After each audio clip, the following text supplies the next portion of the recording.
I want to talk about writing summaries. By now you will know that you have an assignment due very soon about writing a summary of one of the essays that we have read thus far in this course.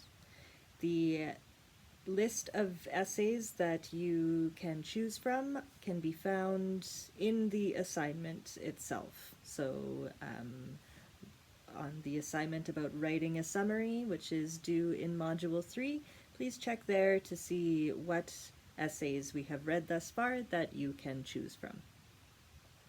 So how do you go about writing a summary? Well, first choose an essay that speaks to you, something that you enjoyed reading or engages with a topic that you are interested in. Next, I recommend starting to think about what is this essay about from the very beginning with the title.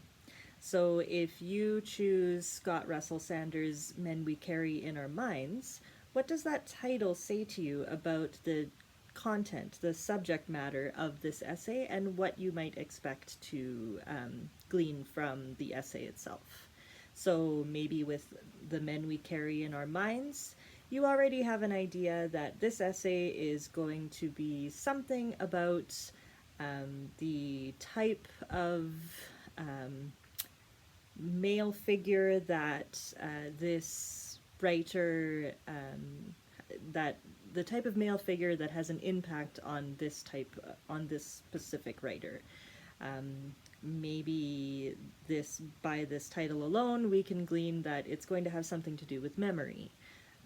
It's also probably going to have something to do with masculinity or the idea of the male figure. Okay, we can guess that kind of stuff from the title. The next thing you want to do is just have a skim through the introductory paragraph. You don't need to read this with a fine-tooth comb, but just sort of skim through and see, again, if you can get a sense on what type of essay is it that you are reading. And by type, I mean, is this something that's a little bit more of a personal narrative? Do you expect that this essay is going to be comparing or contrasting two different ideas? Is this going to be some sort of cause and effect? Or perhaps it's an analysis of some sort of system. So by reading the first paragraph, you should get an idea of what to expect from reading the rest of the essay. The next thing that I would recommend doing is having a look for the thesis statement. So a thesis statement is not a statement of fact, but it is instead setting up an argument. So it will give a point and some supporting details that are outlined to prepare the reader for what they are going to read through the rest of the essay. So if you can find the thesis statement in, for example, The Men We Carry in Our Minds, it's probably going to say something like, the men that I remember are much different than the ideas of masculinity that are presented to me, right? Something like that. Something that is a little bit more difficult to go, nuh-uh. Okay, something that is going to prep you to receive some sort of convincing or some kind of argument. So we've looked at the title, we've skimmed the introduction, and we've looked for the thesis statement. So now it's time to start thinking about your summary.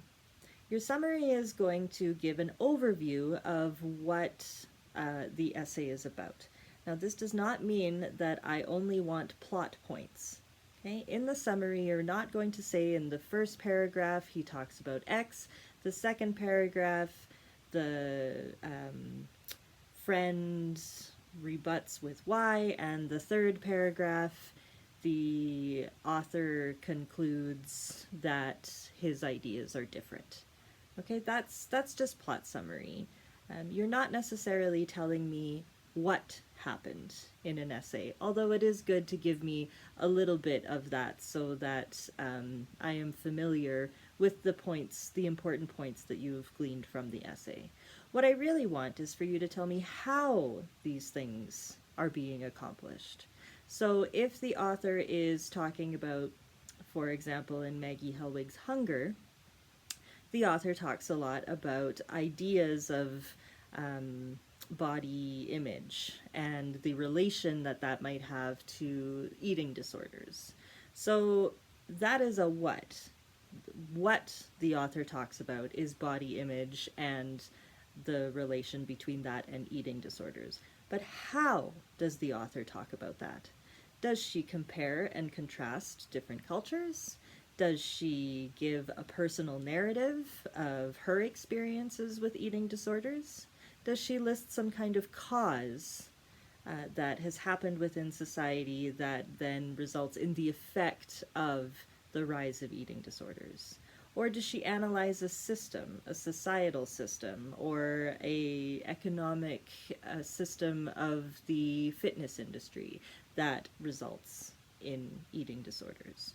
So I want you to, when you're doing your summary, sure, give me a little bit of a plot rundown of what has happened in the essay, but more so than that, I want you to tell me the conventions that the author is using in order to effectively communicate their ideas. I want you to think about things like the structure of the essay, how the essay is organized, the tone of the essay. Is this written with humor? Is this sort of personal reflection? Is this a very formal tone? And what effect does that have on your reading of the essay? So again, this is an exercise in demonstrating that you have understood the essay, but also recognizing the different ways that essays are being structured in order to provide good communication. I would recommend having a look again at chapter 2. Talks a lot about writing summaries. Please feel free to send me an email if you are uncertain about expectations. And if you have an idea that you want to run by me, you're not quite sure whether or not you're on the right page, I'm very happy to answer your emails. Or you can also get in touch with me during my office hour on Tuesday and Thursday afternoons. Last thing I will mention, please do be sure if you are going to include any kind of resources, including the essay that you are using, to please do your best to refer to it, to cite it in a bibliography or in a works cited. Okay, you can Google how to do a citation in MLA formatting.